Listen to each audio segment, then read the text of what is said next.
Домог мэт амьдарсан дуучин байх хүсэлтэй дүрхийн шилдэг баритон Их хотын амар төвшин.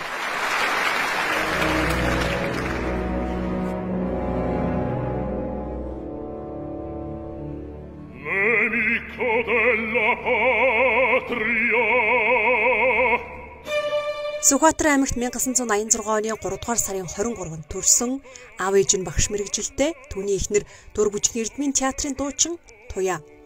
Тэрээр 2011 онд Чайковский нэрэмжит олон улсын 14-р уралдааны 2 дугаар байр мөн үзэгчдийн нэрэмжит шагнал 2012 онд Плачидо Домингогийн олон улсын дүүрийн дуучдын уралдааны 1-р байр 2013 онд Франциско Винасын нэрэмжит 50 дахь олон улсын уралдааны 2 дугаар байр Оросын хөгжмийн зохиолчдын бүтээлийн шилдэг дуучин мөн тусгай шагнал 2015 онд BBC Creative Singer of the World тэмцээн үзэгчдийн нэрэмжит шагнал 2016 онд Seoul International Music Competition-д 3 дугаар байр 2021 онд дэлхийн шилдэг баритон дуучнаар шалгарсан юм.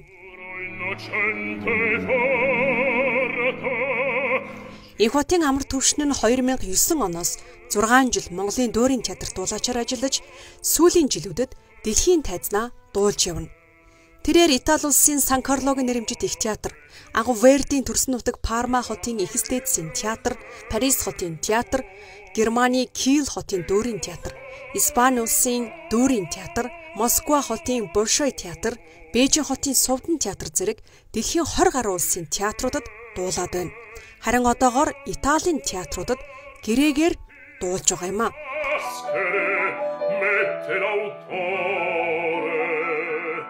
25 наснда Монгол улсын гавьяа жүжигчинд сол хүртсэн. Тэрээр 2021 оны 11-р сарын 24-нд Монгол улсын ерөнхийлөгчийн зарилгаар ардын жүжигчин боллоо. Италийн ард түмэн амар төвшинг маэстро буюу дүүрийн мастер хэмээн хүндэтгдэг. Rigoletto дуурьд 40 нас гарсан, хоолойн сууж бүх юм жигдэрсэн хүн дуулдаг бичигдээгүй дүрэн байдаг ч амар төвшин 20 гаруйхан наснда энэхүү дүүрийг амжилттай дуулсан юм.